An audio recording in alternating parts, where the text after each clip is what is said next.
International Conference on Climate Resilient Pakistan. Background.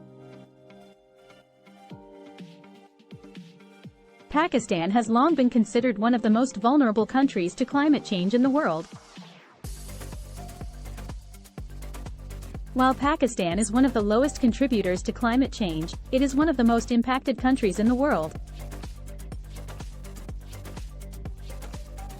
Pakistan ranked 8th among the top 10 disaster-vulnerable countries in the Global Climate Risk Index in 2021 and was hit by both heat waves and devastating floods in 2022.1 according to the latest report of the Post-Disaster Needs Assessment, PDNA. Pakistan needs at least $16.3 billion for post-flood rehabilitation and reconstruction.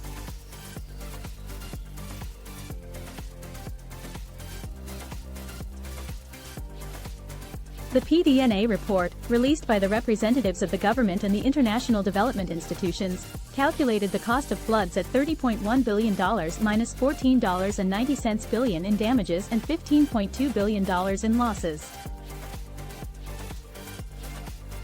In this regard, an international conference in Geneva, convened specifically to support the affectees of climate-induced disaster in Pakistan on January 9, 2023.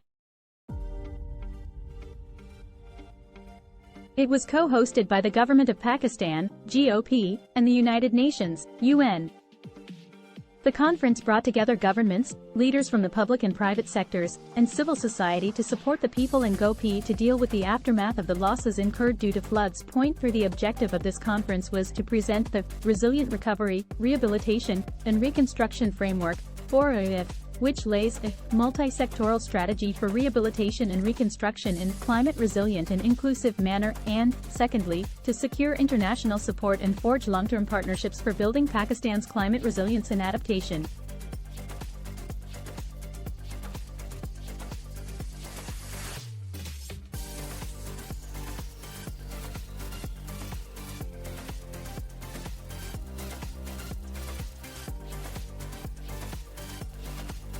In his opening remarks, UN Secretary-General, Antonio Guterres urged the international community for massive investments to help Pakistan and added that no country deserves to endure what happened to Pakistan. 4 In his speech, Prime Minister of Pakistan, Shehbaz Sharif thanked the international community for organizing the conference and stated that Pakistan witnessed a monsoon on steroids last year that affected 30 million people, among which more than 8 million people were displaced.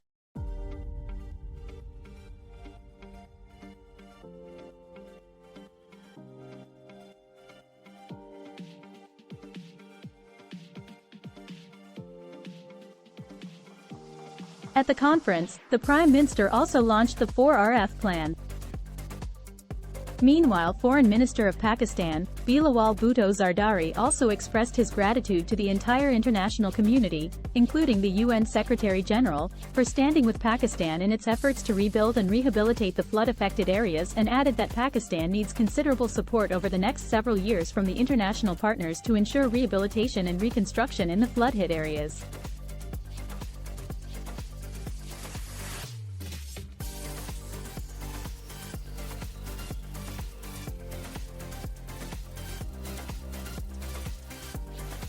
The 4RF. The 4RF is a strategic policy document, prepared and follow-up document to the government-led Post-Disaster Needs Assessment, PDNA, that was prepared with the help of global institutions. It will form the basis for the government's comprehensive disaster recovery plans and is a critical starting point to ensure that transformational measures are taken for resilient recovery and that the disaster will not have multi-generational impacts through reduced developmental gains.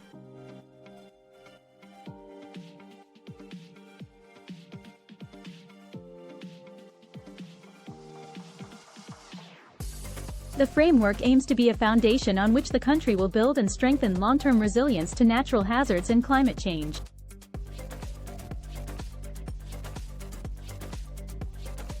Under this plan, Pakistan aimed to arrange 50% of the $16 billion reconstruction expenditures itself, while for the remaining amount, it asked for support from the international community in the rehabilitation and reconstruction process.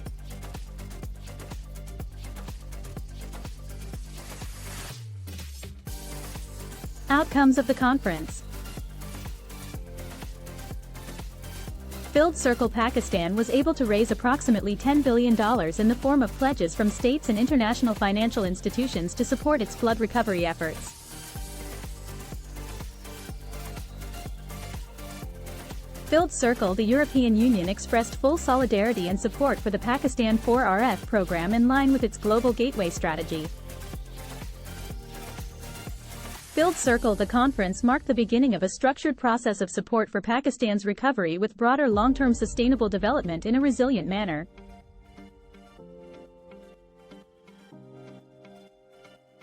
Filled Circle. The participants affirmed their assistance and support for the immediate relief efforts for a resilient recovery, rehabilitation, and reconstruction of Pakistan.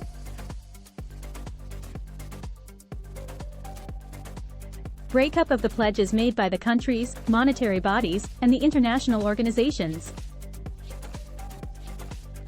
As per government officials, about 90% of the pledges have come in the form of project loans which will be rolled over the next 3 years.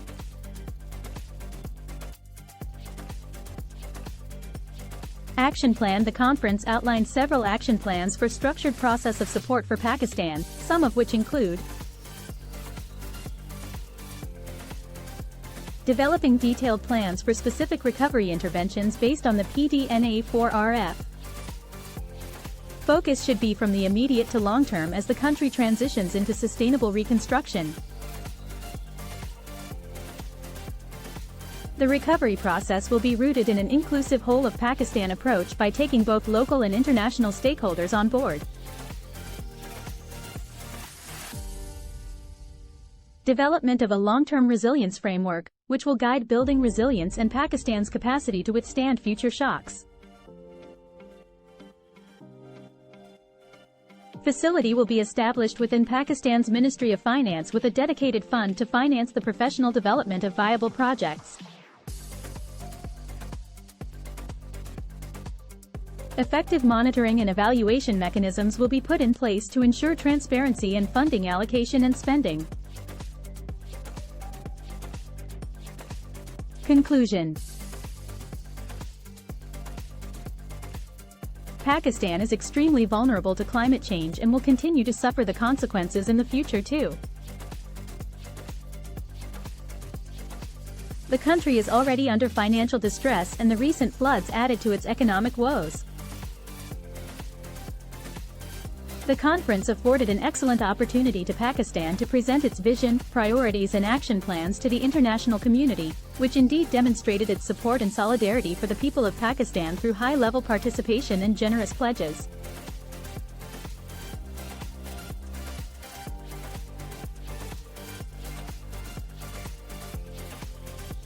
This opportunity was utilized optimally and the conference culminated in outlining the principles and action plans for Pakistan's resilient recovery, rehabilitation and reconstruction.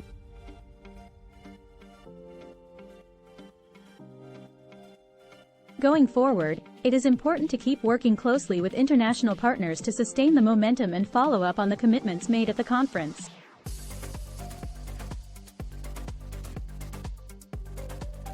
Since most of the pledges are in the form of project loans, it is essential to ensure effective institutional mechanisms for allocation of funds, monitoring and evaluation processes so as to enable targeted spending of the money.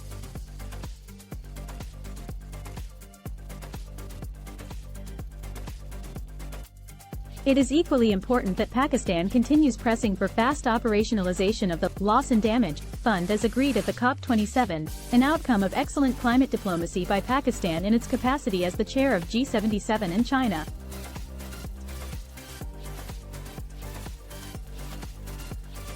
Pakistan helped achieve this global outcome, and should assiduously follow up on it so that this major gap in climate finance infrastructure is filled as early as possible and the needs of the countries vulnerable to the adverse impact of climate change, including Pakistan, are addressed.